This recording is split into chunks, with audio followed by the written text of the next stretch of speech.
Professor Horie to share a few words on what do cross-linguistic studies reveal about Japanese, linguistic typology and the Japanese language.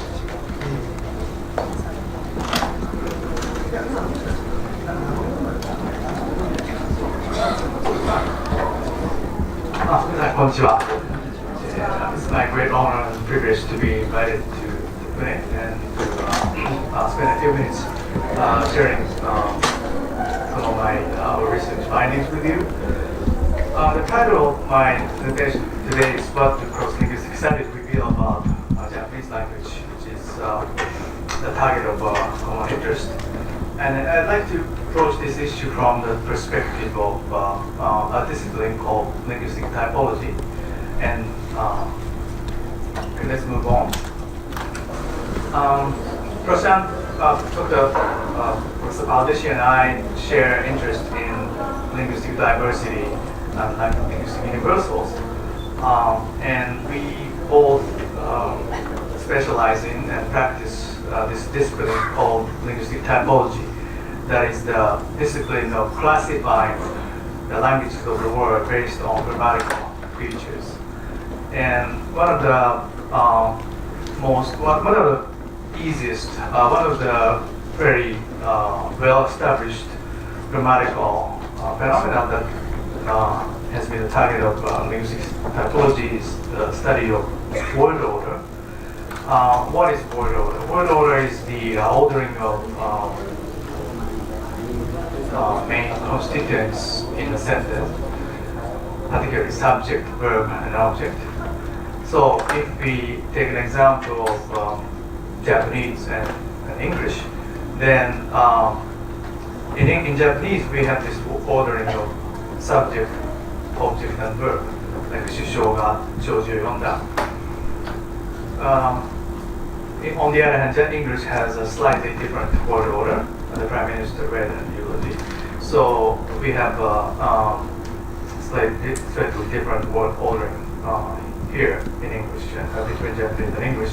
But mathematically, we have four other possibilities: VS, verb, subject, object, or verb, VS, VOS, object, subject, verb, and OBS. So in the world of mathematics, it's not unnatural that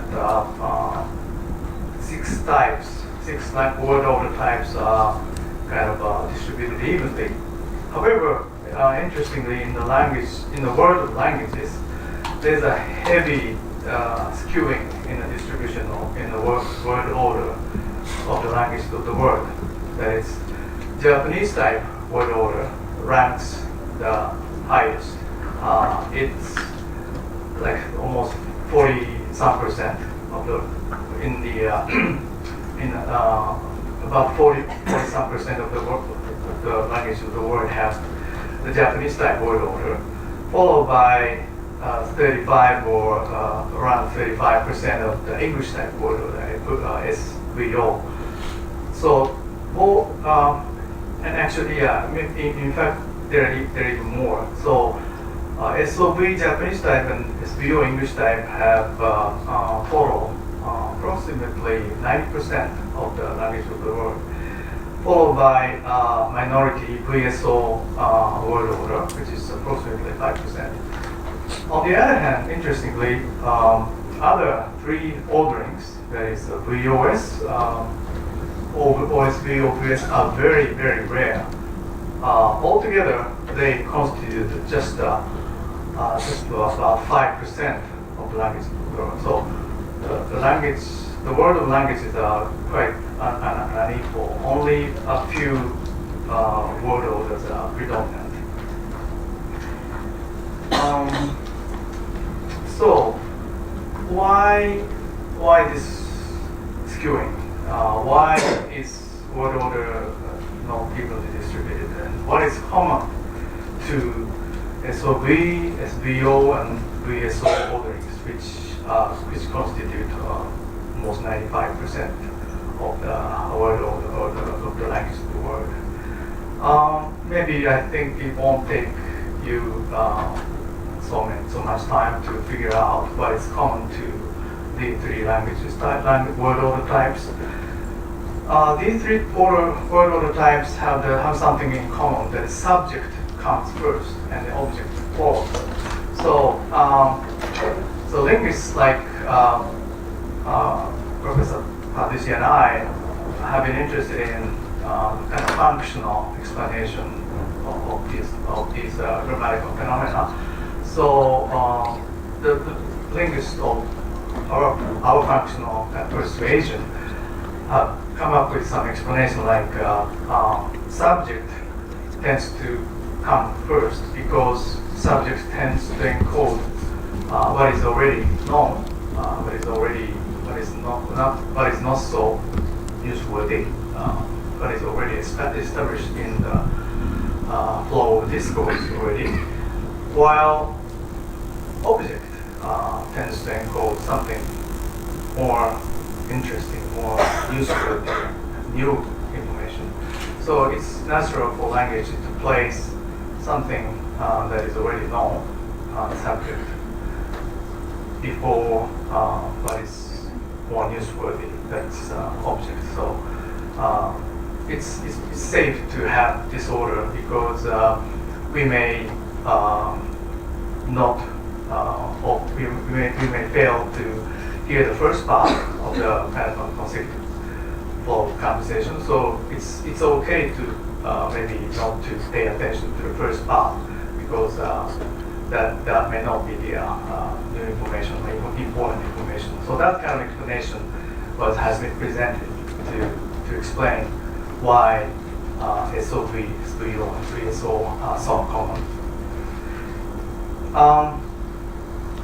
And there's a close relationship between the order and understanding. So I repeat what I just said a minute ago.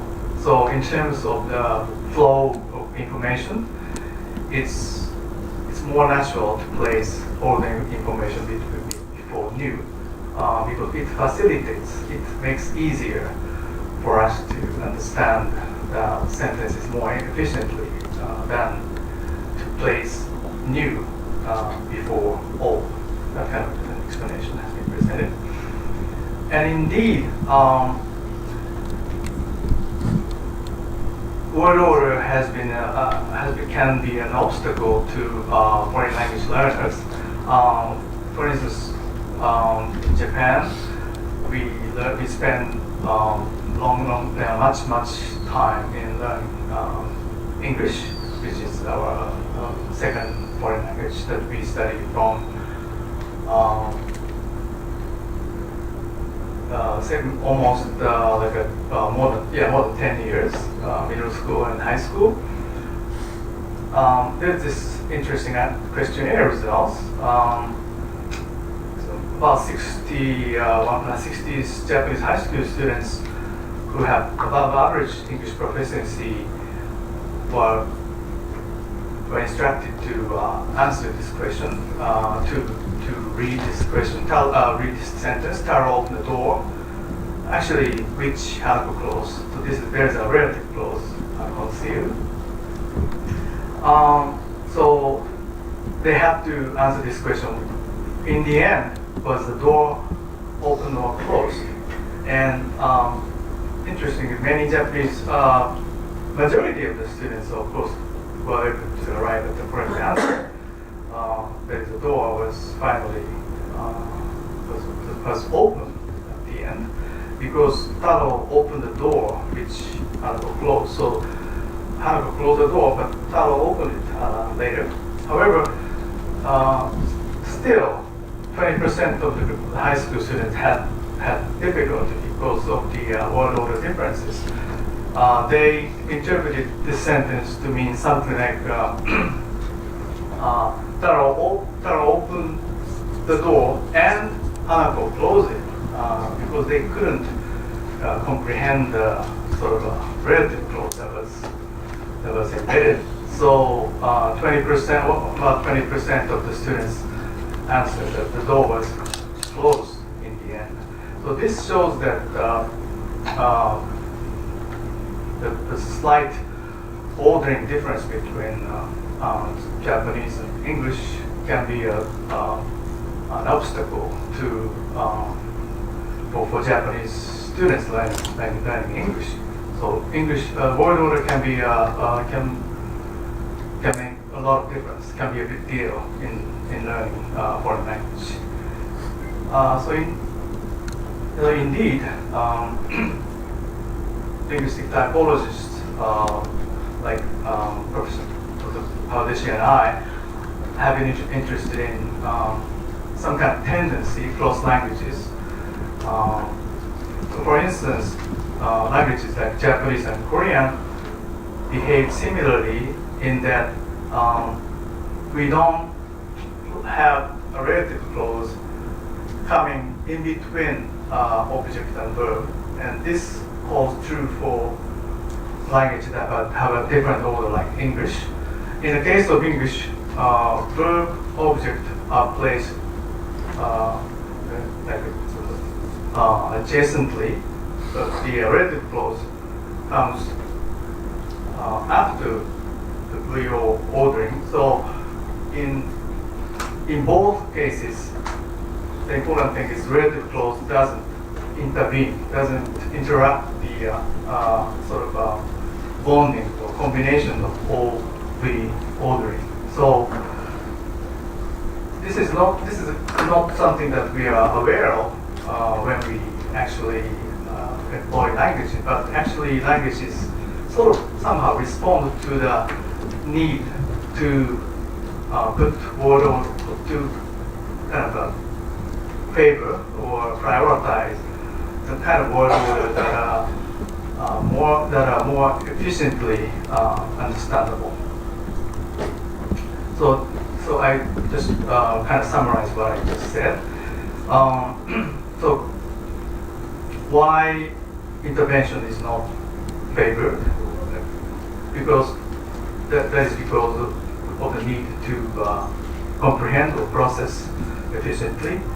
So comprehending basic structures of the sentence, like subject, verb, and object, as efficiently as possible, is a priority. So that's why, for instance, English doesn't have the word order like this.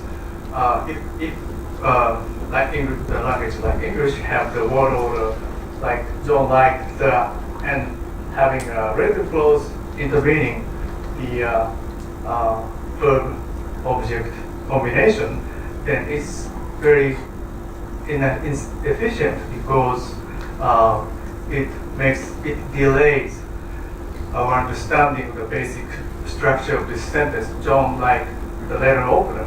So this will be an obstacle if we have this relative clause coming in between. But indeed, English doesn't have this kind of ordering. English does have relative clause placed after the letter opener, so it won't. That way, it doesn't this delay, or it doesn't. It doesn't delay the efficient understanding of this sentence. So word orders are just one of the many grammatical phenomena that we investigate across languages. But the interesting thing is that word order, for instance, behaves in such a way that it that helps human communication. Now we are coming to a kind of different type of research finding. Professor Baldeschi, as he mentioned in the morning, he was a postdoc fellow at my the former institution that I worked, Horie University. We spent a few years together. Professor Baldeschi left our institution for Kobe University, fortunately for us. But the few years that we were able to spend were very fruitful years. At that time, we had a very big government funding where we tried to do kind of interdisciplinary research, synthesizing linguistics and brain sciences. And one of the research questions that we wanted to explore at that time was the different linguistic differences between languages like Japanese and Korean, which have the same word order, and the differences between languages like Japanese and English, which have different orders. Are these differences sort of neurologically significant? So that was the kind of issue that we pursued. And we, thanks to the Japanese government, we were able to purchase very expensive machinery. This is a functional MRI. This is an MRI that any big hospital is equipped with.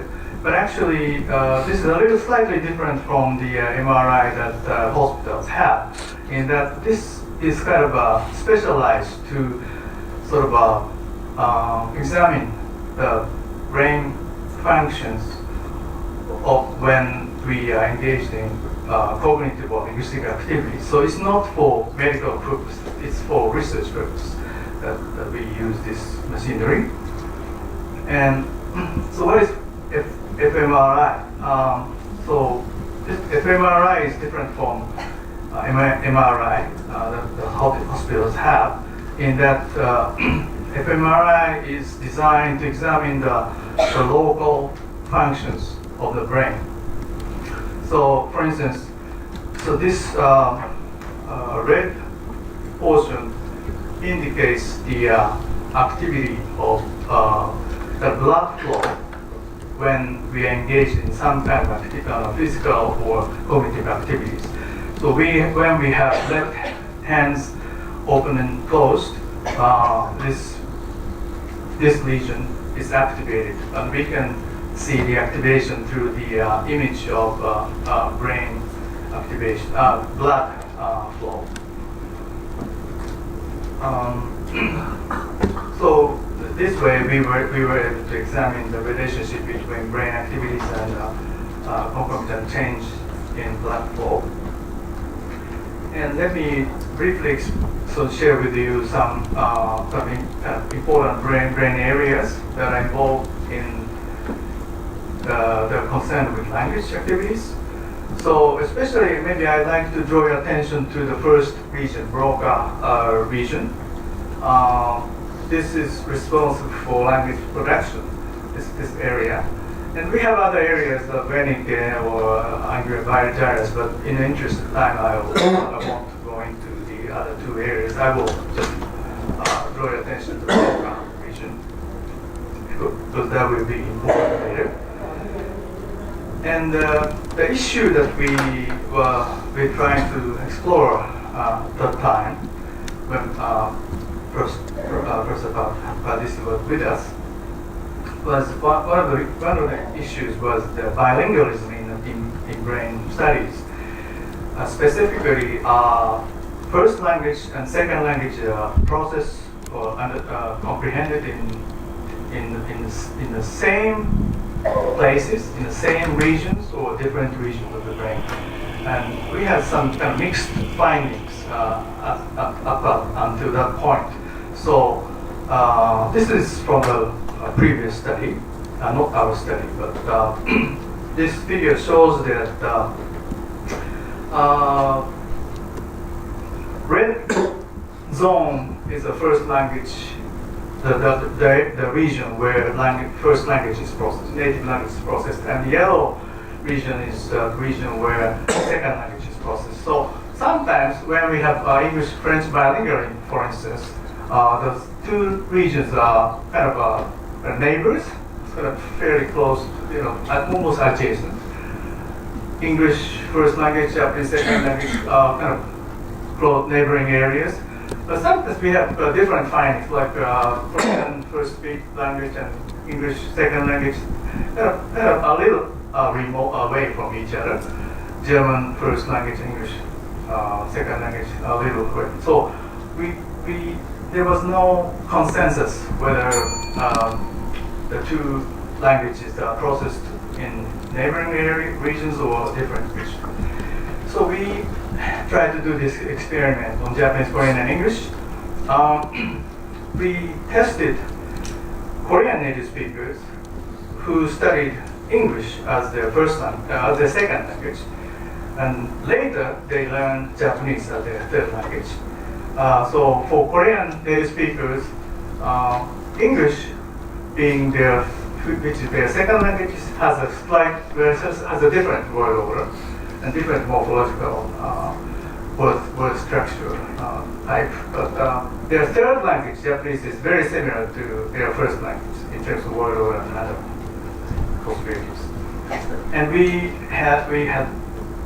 tried to approach this issue by experimentation. So yeah, I will skip some of these details, but those people who we experimented on had kind of similar study of history history of study. They started learning English around 12 years of age, but then later, maybe after after entering the university, they started their third language, Japanese. So definitely they learn English way more than they studied Japanese. And we gave them some kind of stimuli sentences, like 40 sentences from English, Japanese, and Korean that have the same meaning. So like, Joe met the teacher at school, and it's Japanese equivalent, Taro is Korean equivalent. And we randomly had those people listen to these sentences by providing each sentence and then with a white noise in between. And what's interesting is that when it comes to the right hemisphere, there was not much difference. The same region was activated. So their first language, their second language, and their third language exhibit the similar tendency. However, way more interestingly, when it comes to the left hemisphere, there's a huge difference. So three languages exhibit quite different type of activation. Their first language, Korean, show almost no activation.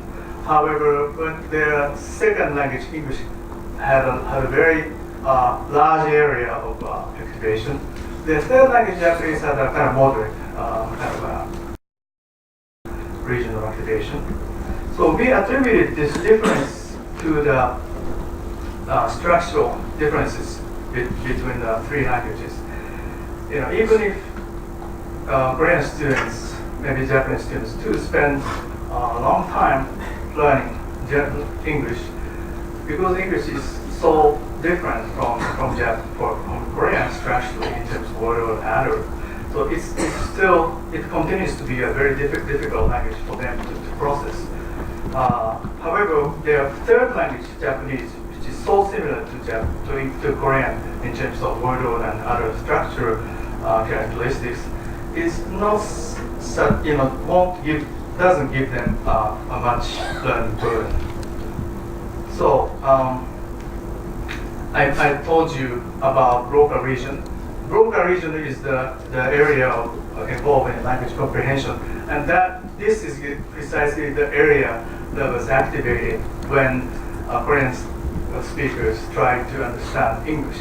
So, but this activation didn't happen when they tried to understand their third language, which is Japanese, which they spent the least time learning. So, I have tried to show you that, okay, I have stopped here. Why English is so different, why Broca area was activated only in English but not in other languages. That's because of the typological or structural difference between the language between three languages. So I hope to have shown you, have been able to show you that comparative studies between Japanese and other languages or Marathi are very interesting because they provide us with cues to understanding why some languages are more difficult to acquire, learn than others, and in terms of learning and also in terms of brain activities. Okay, thank you very much.